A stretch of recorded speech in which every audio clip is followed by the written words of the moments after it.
Alright, we are going to try to make a successful video for this little, I call him a fidget turtle. There he is from the bottom, and that's what he looks like from the top. Here I'm going to try to go in just a little bit so you can see him better. You can see he has beads along the sides and 2 sew-on eyes. So I'll show you what things you'll need. What I like to use is these rings off from water bottles. Specifically, water bottles that my sister gets at Walmart. And I like these because they don't have a real jagged edge. There's a little bit of jaggedness there, but if you turn them the right way, they're pretty easy to crochet around. And you need 4 of them. Now you can also use, like, I call them curtain rings, those plastic rings, but I really like these because they're flexible. And the curtain rings are not. See how he's really a fidget. And you can stick them in your pocket even. Okay? So what you need is 4 of the rings. And you need something, some plan for the eyes. I don't trust glue. So I have purchased, and I just purchased some more of them on Amazon. They are a little over $5 for 180 of them. And these are 8mm. See, quite tiny.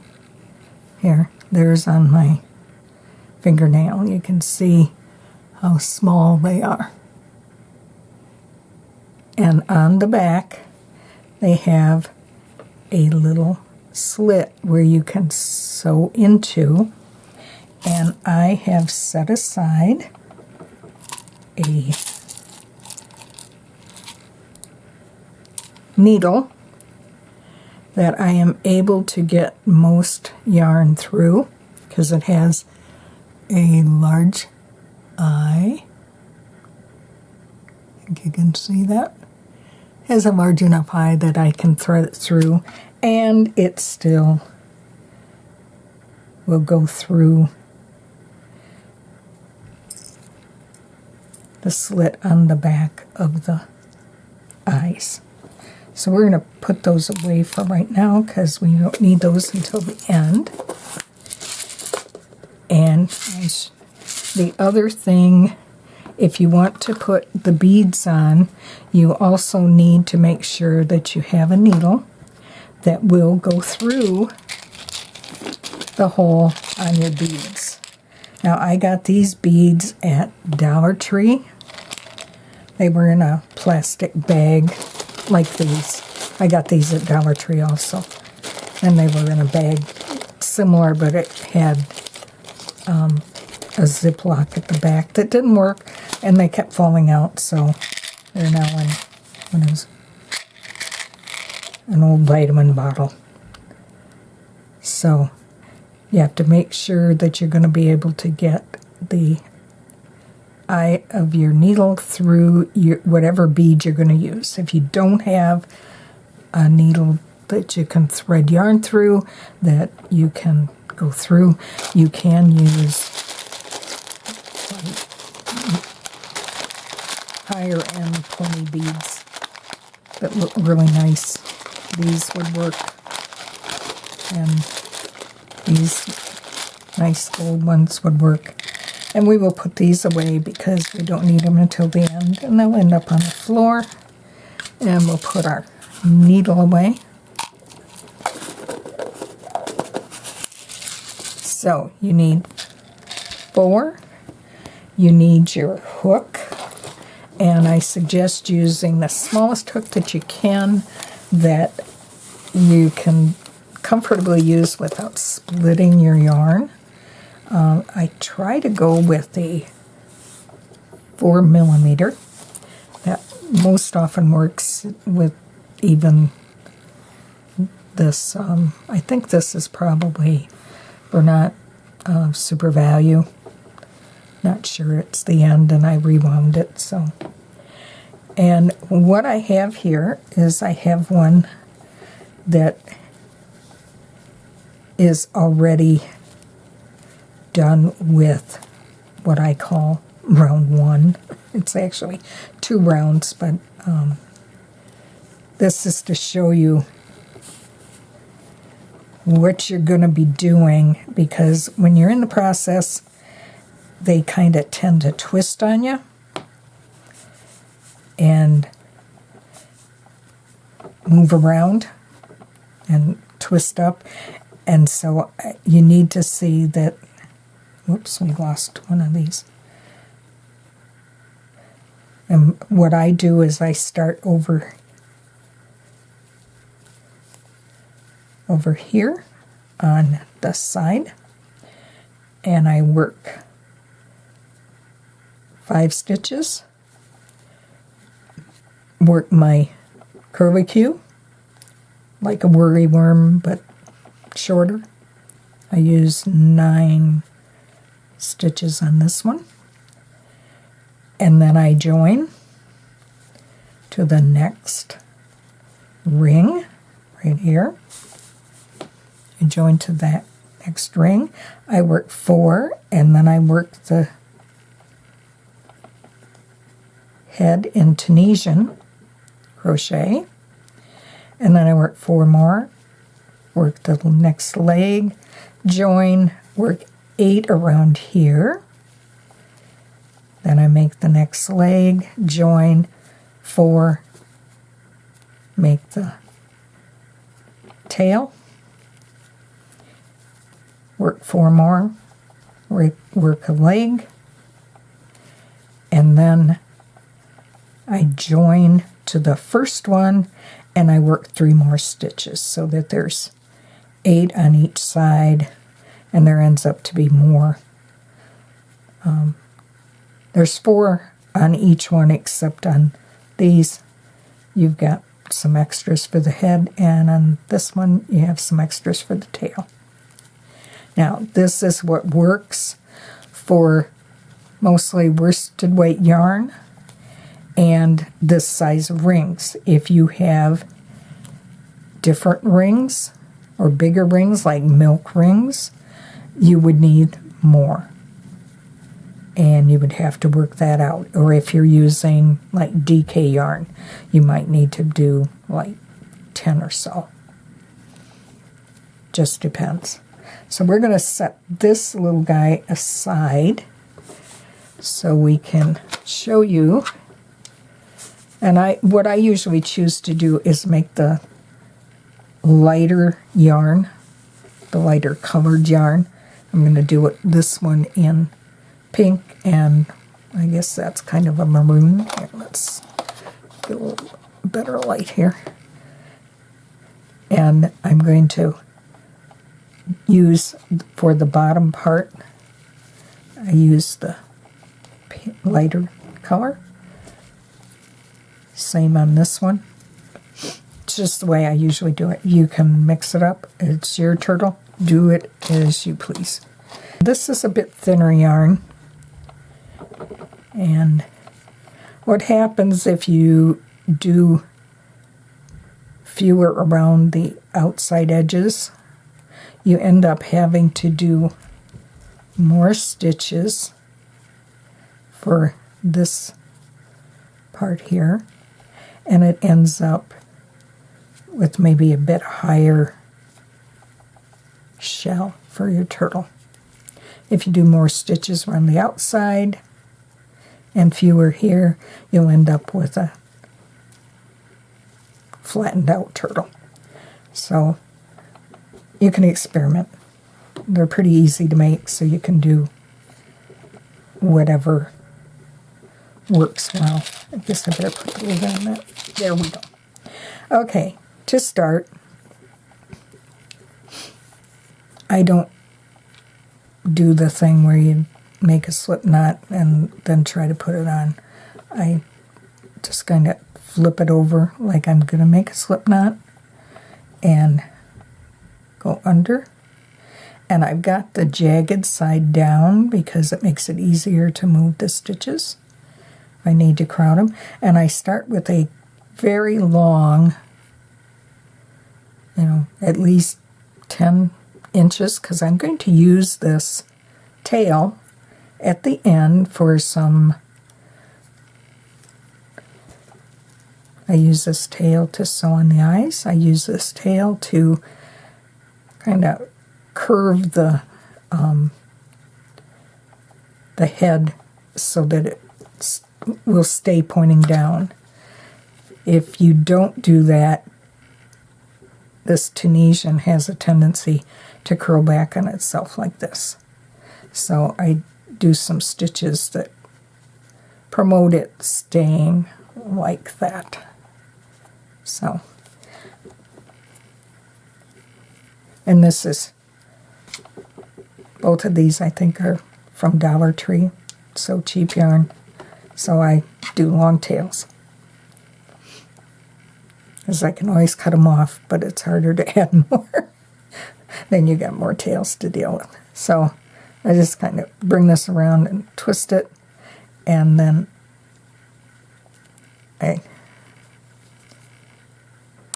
come on. There. Do my first chain around the ring, and then I just start making stitches. So that's 1, 2, 3, 4, and 5. And then I chain 8 or 9. So we have 1, 2, 3, 4, 5, 6, 7, 8, 9. And I make my curlicues with just simply 3 single crochets. I skip 1 stitch and then make 3 in each one of the remaining chains all the way back to the ring.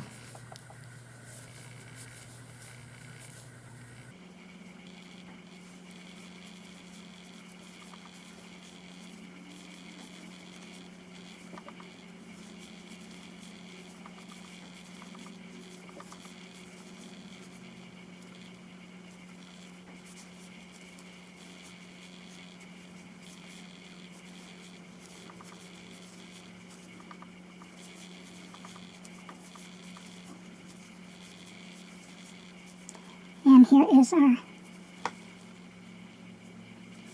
it's not our last stitch, it's next to last one. And there is our last stitch.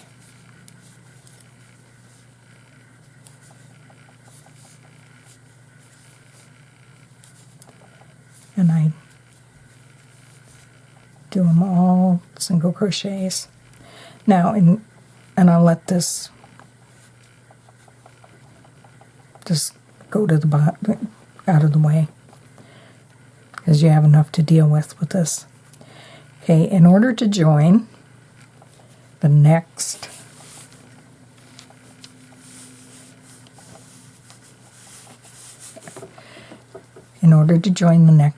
one and not have a huge gap when you join, I go into the side of this single crochet, grab my ring, make sure the jagged edge is down, put the hook into the second ring, and pull up a loop and make my first single crochet. And you see they're connected then. And you see the legs of curlicue. And this is the second one. So we're now going to just do 4 stitches, counting this first one, and then we're going to work on the head. So it's part of the reason we're getting the tail out of the way. And you can see how it's kind of awkward here, and it's, yeah. But just bear with the process and it will work itself out. So that's number 2, 3, and 4. Okay, you're already in the stitch, and we're going to again go into the side of that front leg of that single crochet and just pull up a loop.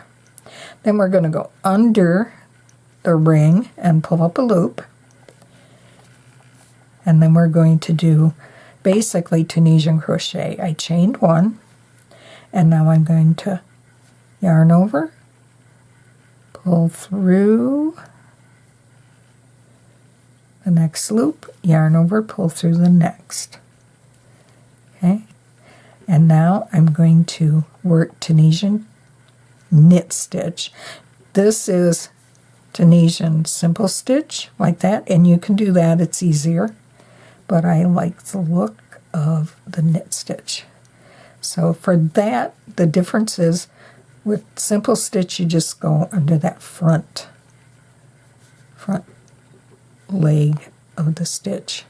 For the knit stitch, you go in between. There's a front leg and a back leg, and you go in between them, and you pull up a loop.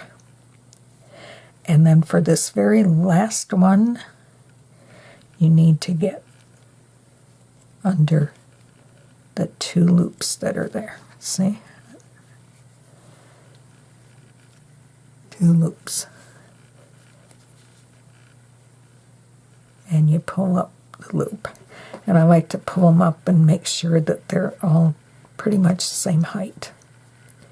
And now I do the return pass for Tunisian, which is chain 1, and then yarn over and pull through the next loop, yarn over and pull through the next loop. Now we need to increase in order to make his head wider. To do that, this is the way I do it because I don't want some holes. You could go down in here, but then you have a hole. I don't like that. So I just go under this top loop of that bar there and yarn over and pull up a loop. And then the next one I continue with the Tunisian knit stitch because this one's already a stitch, and I pull up a loop and I make them all the same height. And then you have to look here, but here's the bar right there, and I just get that top loop of that bar, yarn over and pull up a loop. So I have now 4 stitches, and then again on the outside I make sure that I grab 2 loops on that outside stitch. There, got 2 of them, and I yarn over and pull up a loop. And if you look, I have 1, 2, 3, 4, 5. So I increase from 3 to 5 stitches. So I chain 1, and then I yarn over and pull through, yarn over and pull through, yarn over and pull through. This is just a normal return pass on Tunisian. Okay, now we do Tunisian knit stitch into all of the stitches from the previous row. So we pull up a loop, pull up another loop, pull up another loop, and go into under 2 loops on the end. It makes a nicer edge there. Okay, chain 1, and then return pass. Yarn over, pull through, yarn over, pull through. So it's your choice how many of these 5 row you do, how long you want the head. But you continue, and I would do at least 2 or 3. And again, under that end.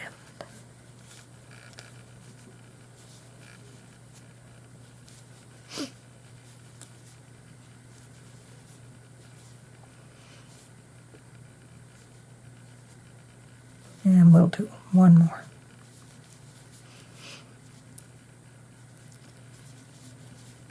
And it's good not to, you see how I can make this stay? It's because I made these stitches longer. If you make them short like that, this will definitely curl.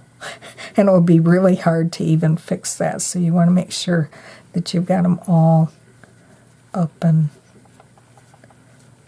not too tight. So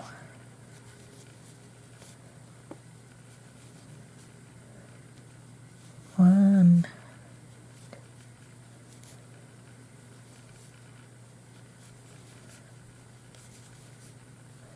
now this is our last one, and we will decrease on the return pass.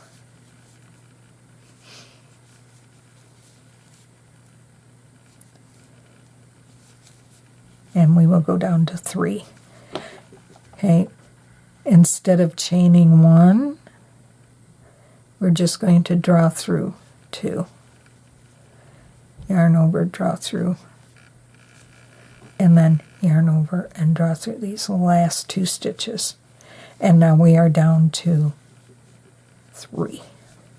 So we'll go into the center one, and then we'll skip this bar or stitch, and we will go into the outside 2 loops. And we have 3.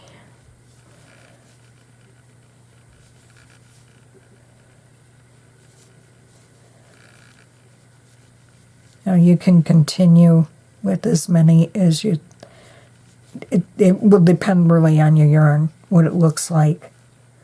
But I think on this one, with this yarn, I'm going to do this final one, and then I just yarn over and pull through all 3 loops. And that looks about the same length as the other one. So it looks like the good size for the head. Then I chain 1, and I usually skip this one because it's kind of awkward, and I just simply go into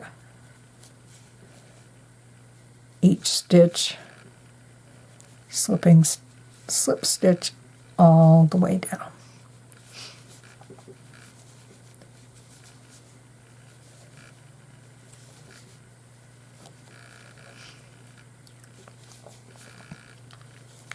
Okay, and again, when I get down to here, in order that there not be a big gap,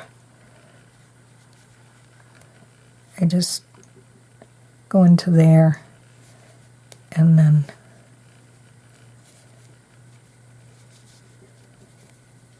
it makes it a little bit more substantial there.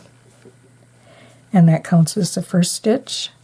So 2, 3, and 4. And I'm going to get off because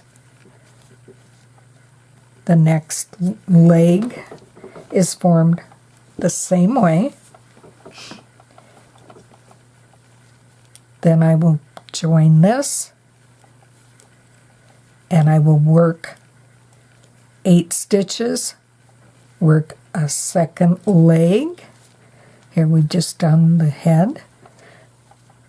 We'll do this one, join this ring, work 8 stitches, make the third leg,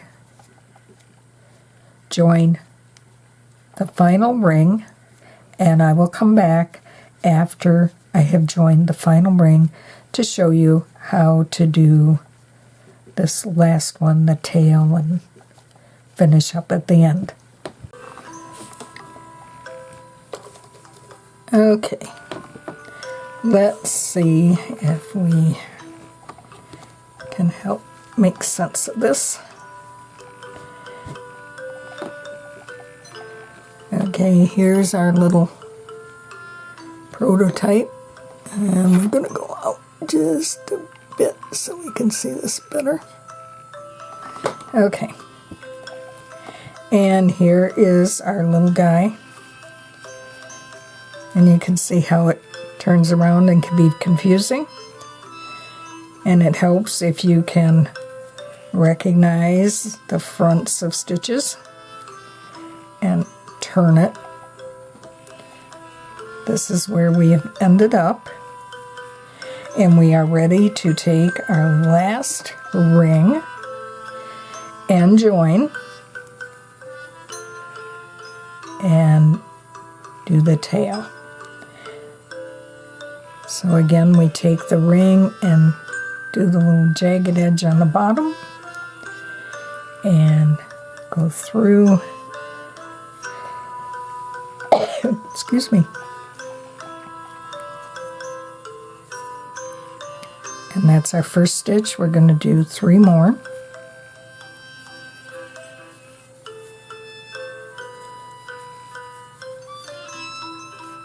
And you can see how it's all mixed up looking, right?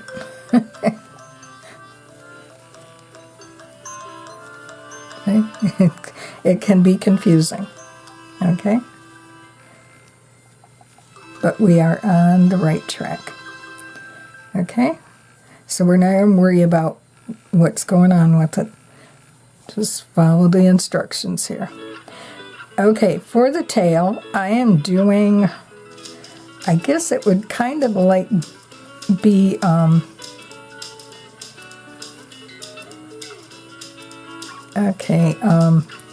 guess it would be a variation on doing foundation half double crochet. And I'll do this again. I'm going to yarn over like I'm going to do a half double crochet. And then I'm going to go under and pull up a loop. Now I'm going to chain 1 and then yarn over and pull through all 3 loops. This is just like you would do a foundation half double crochet. If you need to, let me see if I can make this bigger. Come on, just a little. Okay, and I'm going to do that again. I'm going to yarn over. I'm going to go into the 2 loops and pull up a loop, and then you chain 1. And if you look up foundation half double crochet, this is the closest to what I'm doing, okay? And I usually do, not counting that first setup, this is 1, and I'll do either 3 or 4 total. So we will yarn over and make sure you get both of those, go under both of those loops, pull up a loop, chain 1, and make another. And we will do 1 more.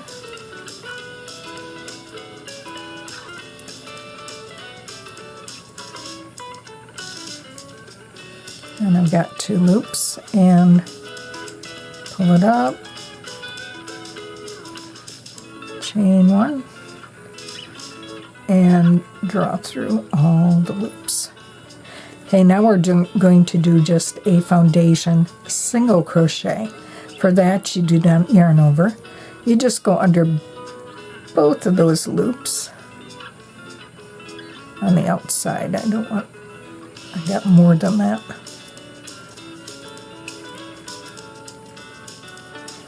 No, I got too much. There. Okay. Pull up a loop, chain 1, and I stretched this out too much, so I'm going to take that out. I want it a little bit tighter on this side. And see if I can get, I'm holding my finger on it this time to try and keep it from, oh, I get under just the 2 loops. There. And now I can pull it up, chain 1, and then pull through. And I'm going to do 1 more of those.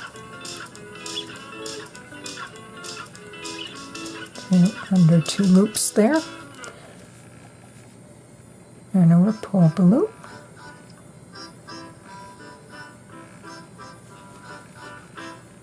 There. Now I'm going to just simply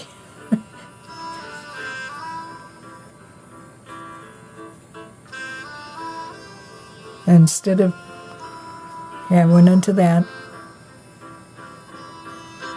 but instead of chaining 1, I'm just going to pull through. And then to come back down, I don't chain, because if you can make it look right, go ahead, but I found I can't make it look right. And then I usually skip that first stitch because it makes it look wrong, funny. And then I just slip stitch down the outside here and back to the ring.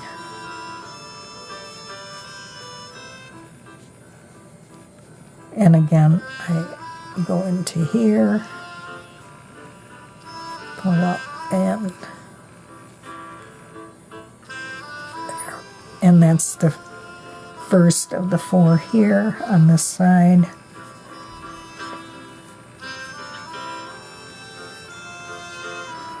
So 1, 2, 3, 4, and then we make the final leg. 4, 5, 6, 7, 8, and 9, and 3 single crochet in each one of the legs, or chains of the leg.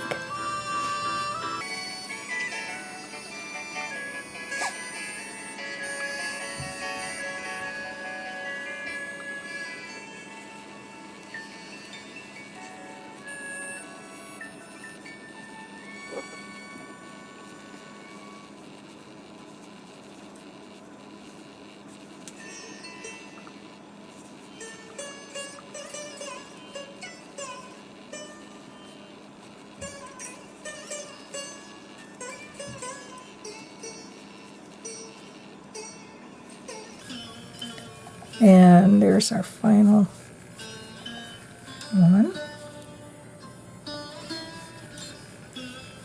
And again, we're going to go into the side of that single crochet to do our join. And now it's very important to lay it out and turn everything. This one's, is this?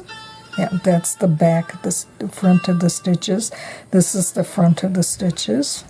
Front. This one's the back of the stitches, so it needs to be flipped over. Okay. So here's ring 1, ring 2, ring 3, and ring 4. And we are going to join ring 4 to ring 1. And to do that, we're going to do it the same way we did with the others. We're going to go through, oops, get that out of the way. Put the hook into ring 1, making sure that everything is right side up. If it's flipped over and you do it, you'd have a mess. So make sure everything, all of them are right side up, like this guy is. So then we just put this hook into the ring, pull up a loop, and pull through and make our 1, first single crochet, 2 and 3. And that is the end of round 1. You do not cut the yarn, you do not do anything. It's the end of round 1. Round 2, we are going to work into this, go into that very first stitch on the first ring and make a single crochet. I did not chain one ahead of time. And we're going to work a single crochet in each stitch.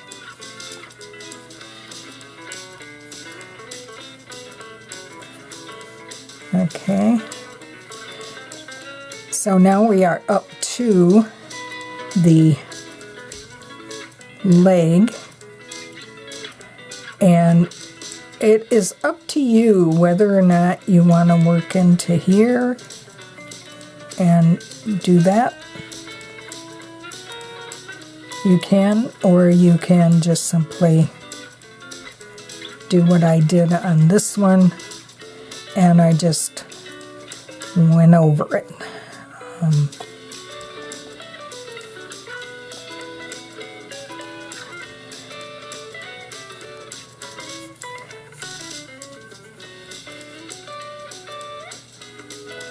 And did the single crochet into the next stitch on here.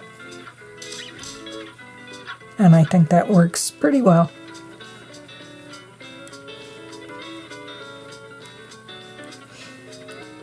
And then you just continue on, and you don't hit a problem until you get to the head and to the tail. And what I'd like to do is just do slip stitches, and I like to try to get into and make a smooth transition across the neck, and do whatever works for your yarn, but usually 3 works fairly well. So I've got 3, and I think I did 3 on this guy too. So we've done that, and then we just continue on and work our single crochets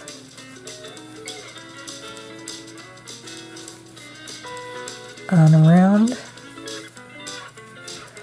And you can, if you want, and what I did on this one, and it makes, if you do that with them, it makes the, and I did it on this guy too, it makes the legs stay under the body more. So he's kind of up on his feet and looks like he's walking. But on this one, I'm doing them all the same, and instead of bringing it up on top to do this next stitch, which will force the leg down more, for the other leg I did this. I just let the yarn go under that leg and come over and do the next stitch.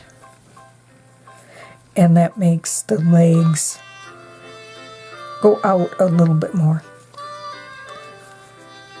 And it doesn't really matter which way you do it, it's your choice.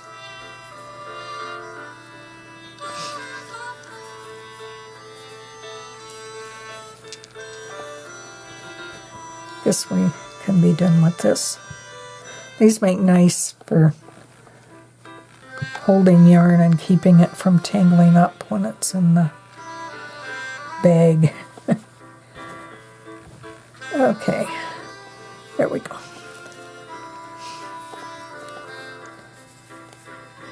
So we continue around to the tail and do the same thing that we did on the head, but we don't need as many stitches. And bring this tail out of the way and don't crochet over it. Okay. And be sure you go right up to the legs and then right across to the next actual stitch.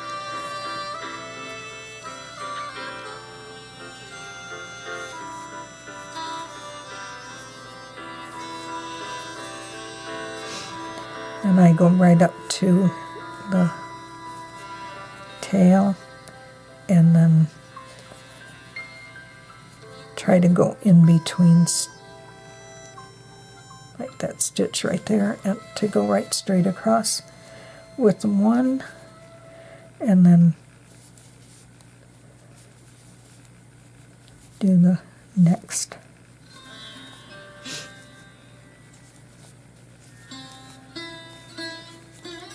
And see how it's still turning. It will continue doing that until I get this row done all the way around this round. And this is probably the quickest round on any of them.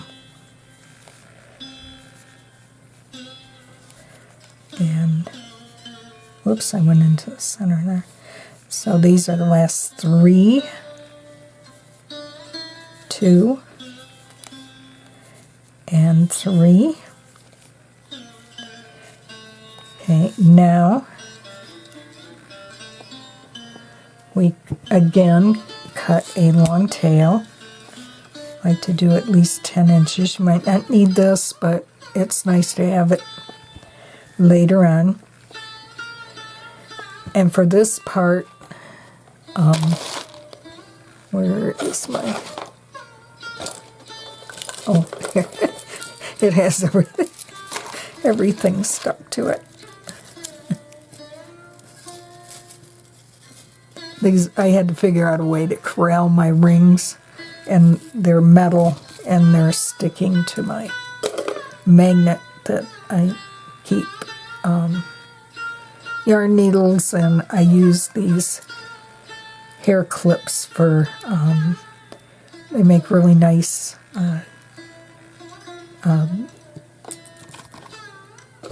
markers for marking stitches or holding. You know, like if you quit in the middle and you want to keep everything in place, you can use one of the hair things to keep your work from coming undone. And you can just use a regular yarn needle for this. And I think it's called the invisible join. You just go into the very next. That's why we didn't do a chain, because it makes it bulkier there, and I don't want it bulky. But we go over this stitch, so we go under the next second stitch of the round and bring it through, and then we go back into this last stitch, and I go under.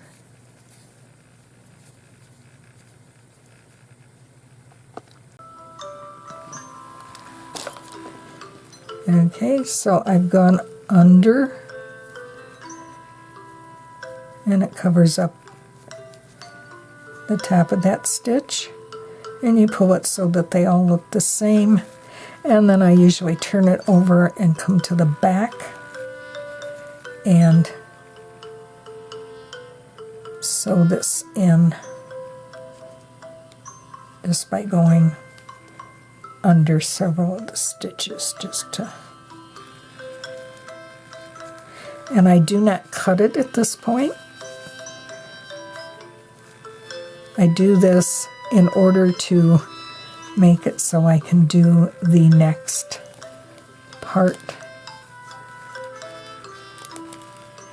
Like this one still needs to have that sewn down before it can have this blue. But I'm going to continue for demonstration with this one because I think it'll show up better on the video.